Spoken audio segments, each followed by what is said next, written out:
Ocala's information station, 1370 WOCA. Ocala.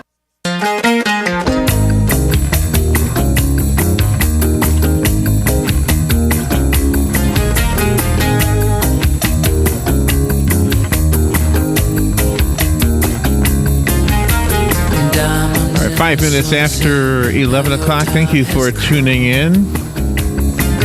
Robin, not too long ago, maybe 2 or 3 years ago, we discovered that there was an island in the St. Johns River. There might be more than one, but there's actually a state park.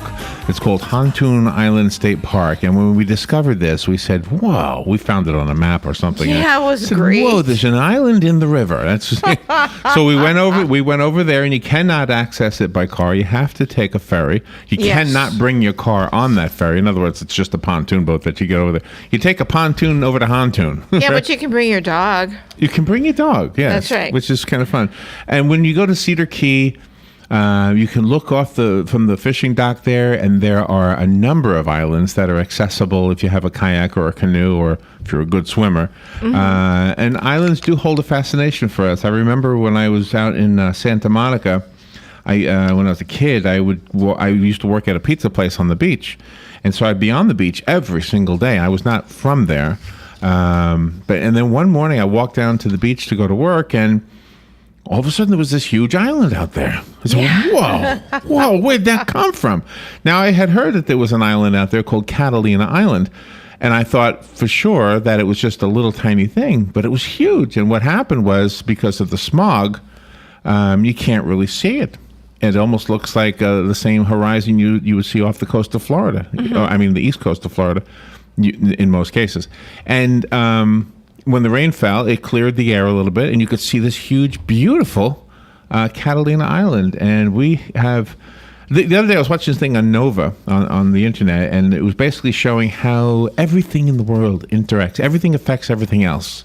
Gosh. The cold poles, the warm equator, the wind, the water, it all affects one another. And now we have some more information that we want to share with you, and it's by a book called Island. It's written by our guest, Edward Chamberlin. I think his name is actually J. Edward Chamberlin. He introduced himself on the phone as Ed Chamberlin. He is a university professor emeritus of English and comparative literature at the University of Toronto in Canada, and he's a fellow of the Royal Society of Canada and received an honorary doctorate from the University of the West Indies. He's a lecturer and obviously a very talented author.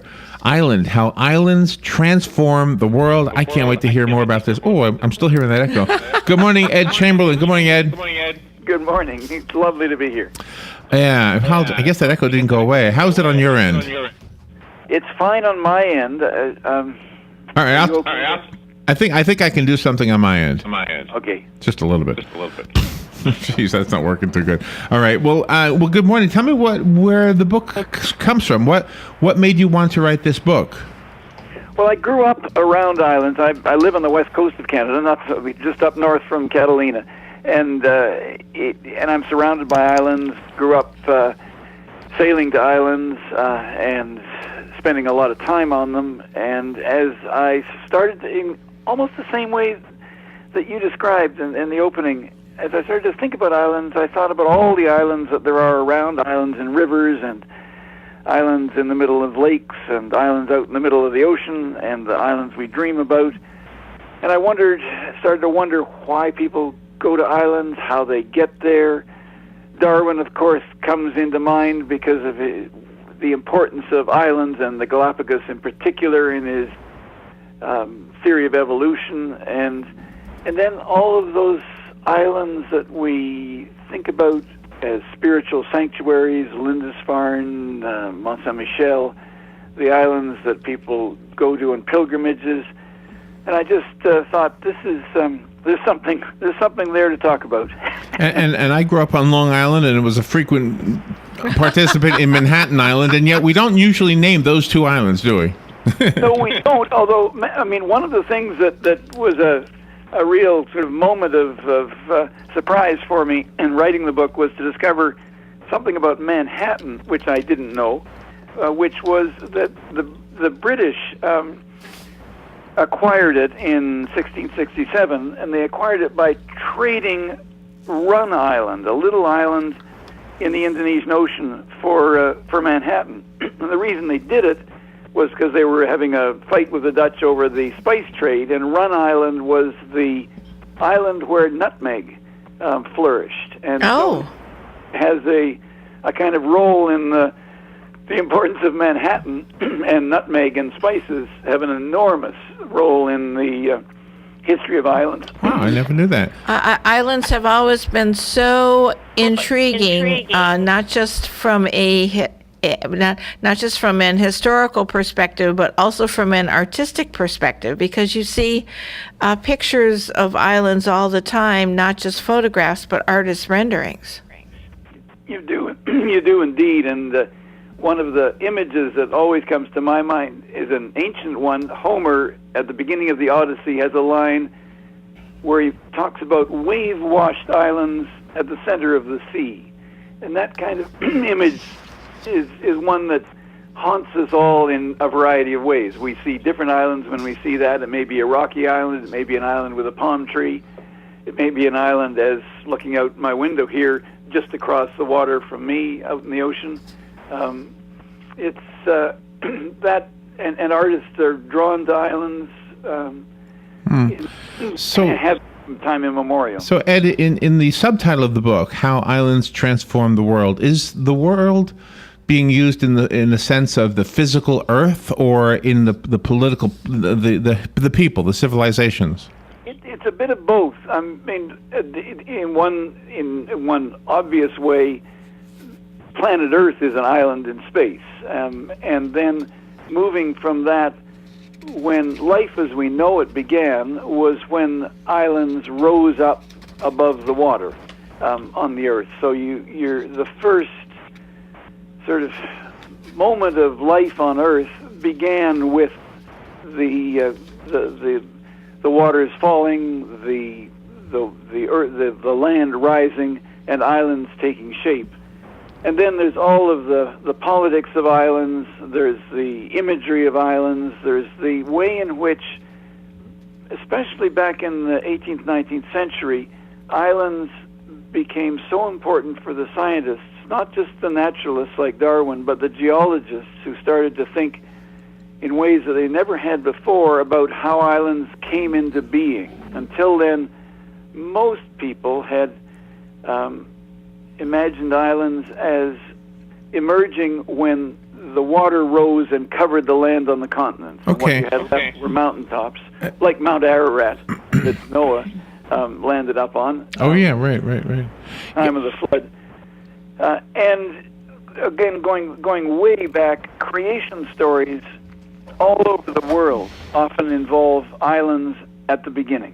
So in all of those ways, islands have a central place in the human imagining about about the world itself, and then they become important in all sorts of strategic ways and for the resources they have on them, spices or seals or sanctuaries or whatever.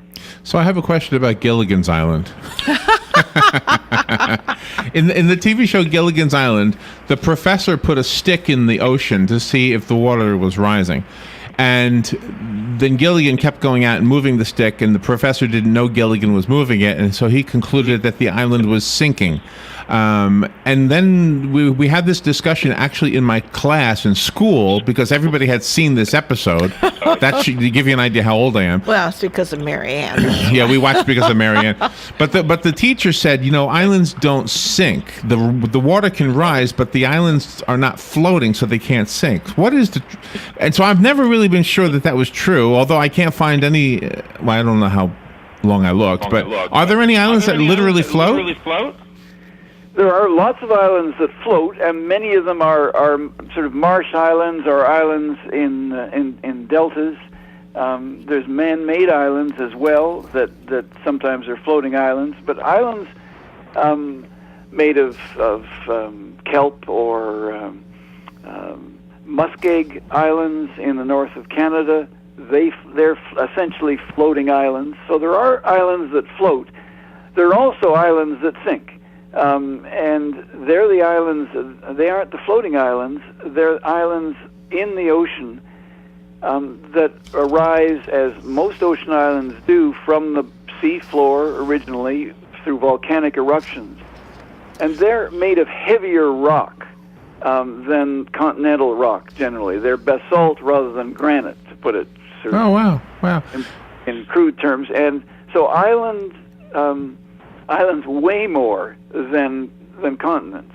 And they will sink, subside, is the word that the scientists used to use, over time. They also, of course, get washed by the erosion of the wind and the waves. And so islands come and go. And the water rising certainly is one of the reasons, but one of the other reasons is sinking. What we now know about tectonic plates tells us also that there are shifts in the Earth that cause ups and downs that bring islands. But most islands have been up and down several times. Great Britain, for example, the United Kingdom, it's been underwater 3 or 4 times in its long geological history. We have to take a little break, Ed, but I am so fascinated. I have so many more questions I want to ask you. J. Edward Chamberlin is our guest. His book is called Island, How Islands Transform the World. We need to take a little break, and we'll be right back with more about this book called Island, and then, of course, we'll tell you how to get the book when we come back. This is The Source, WOCA Ocala. Coming August 8th and 9th, the first annual Ocala Bike Fest. How would you like a chance to win a 2014 Harley Street Glide? How about a 2014 Indian Chief Vintage? The tickets are only $100 each, and each chance drawing has only 599 tickets. Now that is some great odds. All proceeds go to ARC. Questions, call 387-2210. The number again is 387-2210. Ocala Bike Fest. We'll see you there. Let's face it, nowadays it can be hard to find American-made products, and that's something that Cabinet Sales of North Florida is well aware of. That's why they're an authorized dealer of Wellborn Cabinetry, family-owned and American-made since 1961. Cabinet Sales of North Florida is your answer for complete turnkey kitchen remodels and whole-house cabinetry. Their cabinets are finished with solvent-based enamels for a long-lasting finish that's second to none. Available in an incredible selection of door styles and colors to choose from to turn your dream kitchen into a reality. In-house design and drawing services are available. Come by and see our displays for yourself at the Floors of the Villages, 3935 County Road 216 in Oxford, or Exquisite Design Kitchen and Bath in Bellevue, right across the street from the Bellevue Library. So whether you're looking for bookcases, kitchen, bath, or outdoor kitchen, Cabinet Sales of North Florida is your one-stop source of quality cabinets. For a free estimate, call 352-427-2647. That's 352-427-2647. Cabinet Sales of North Florida. Attention! Anyone interested in buying a new Chevrolet at GM supplier pricing or lower, turn up your radio now. The Red, White, and Boom sale starts now at Palm Chevrolet of Ocala. We've been instructed by General Motors to eliminate hundreds of new Chevrolets at GM supplier pricing or lower. You pay less than we pay, with no hassles or negotiations. The price you see is the price you pay on hundreds of new Chevrolets at GM supplier pricing or lower. 0 down on every new Chevy. No payments for 90 days.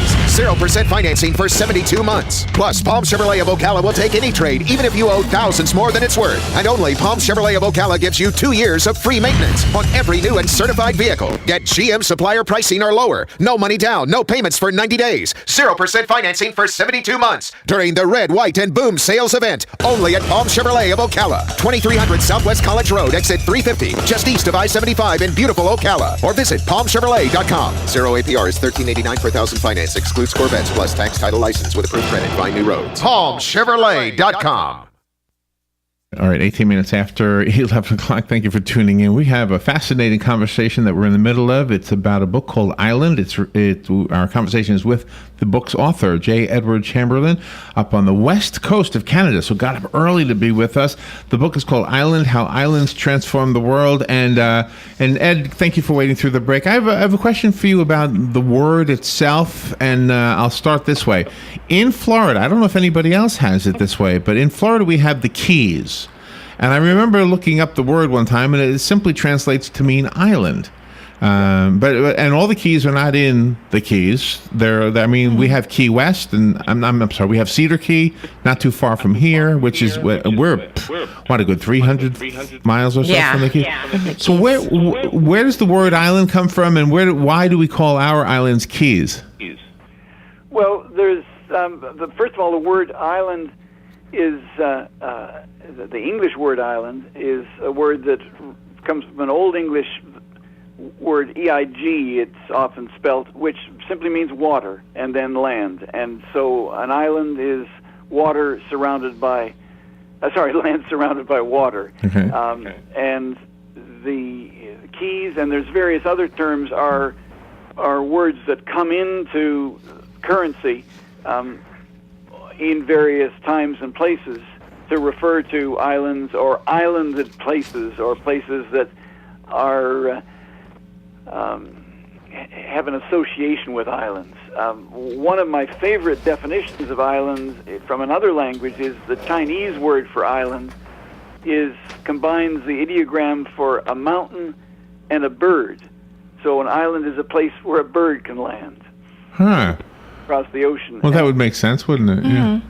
Yeah. It's and there's all sorts of definitions of words for island that catch some of the qualities of islands in various parts of the world.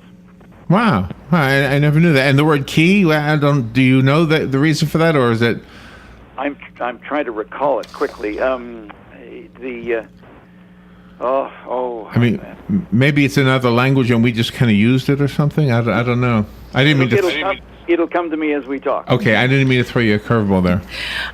When the seafarers were going from Europe over and discovering all the new worlds, not just America but everything else, did they have when they were plotting their courses and they were drawing up their maps, were there some islands that they just disregarded as landmarks because they were too small, or how did that work with them?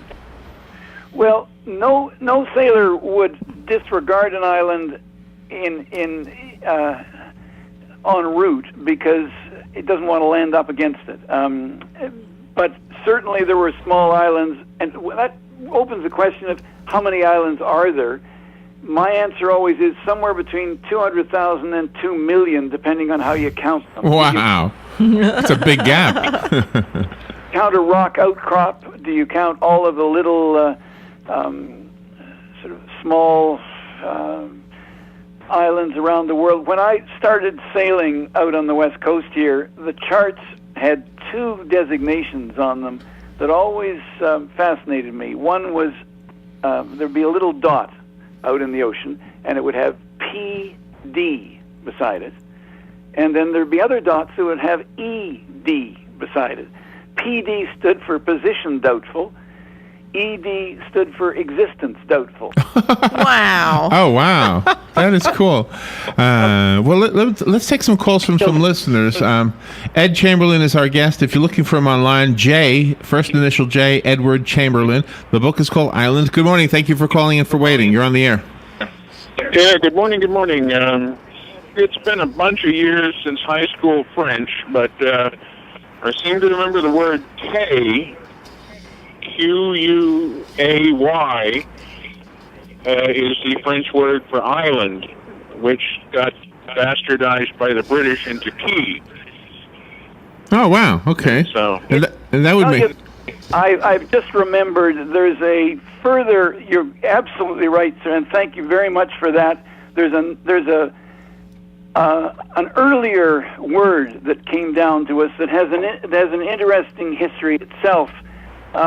The Taino or Arawak in the Caribbean who were Amerindian people who came up from the southern islands, the eastern Caribbean, up through Trinidad and spread around.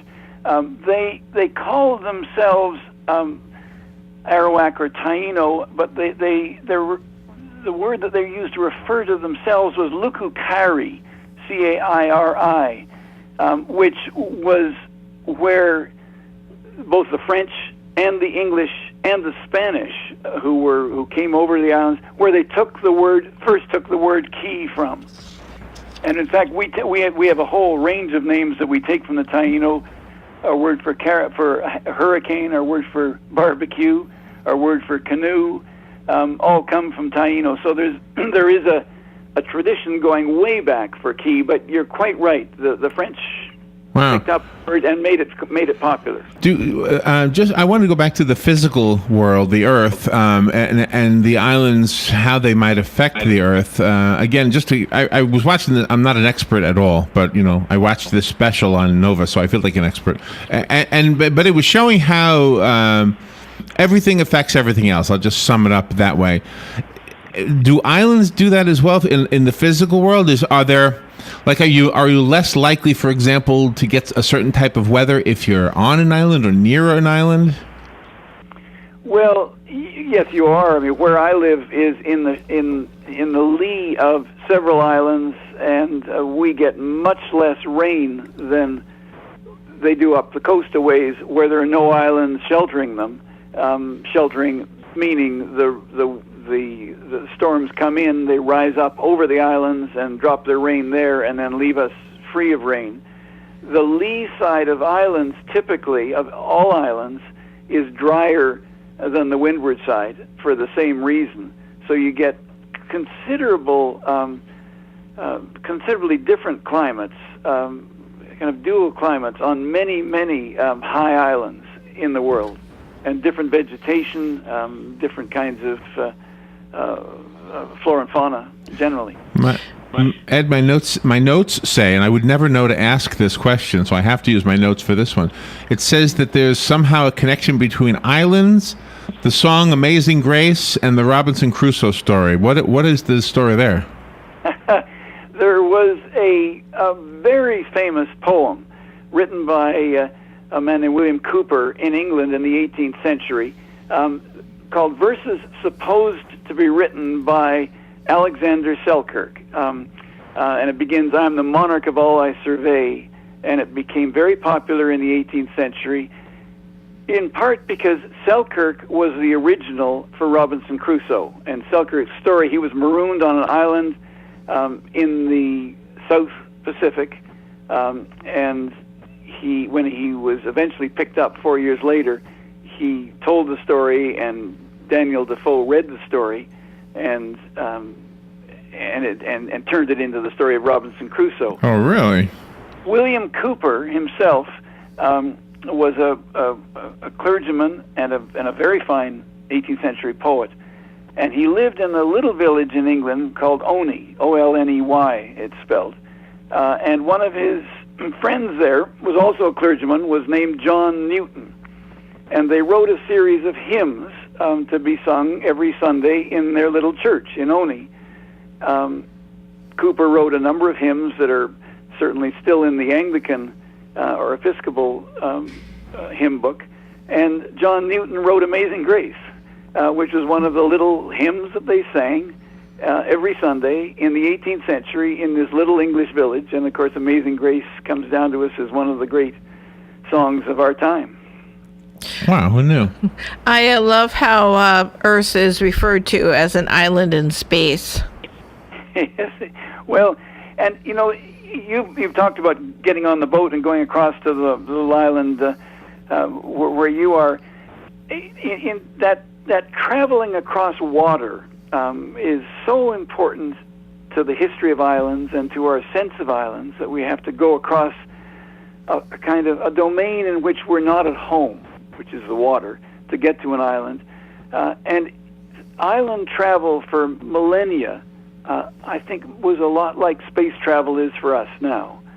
It was heading out across an uncharted domain, the kind of ultimate wilderness where we don't belong, to get to a place that we hope is out there and that we have to navigate to with amazing skill and a lot of luck.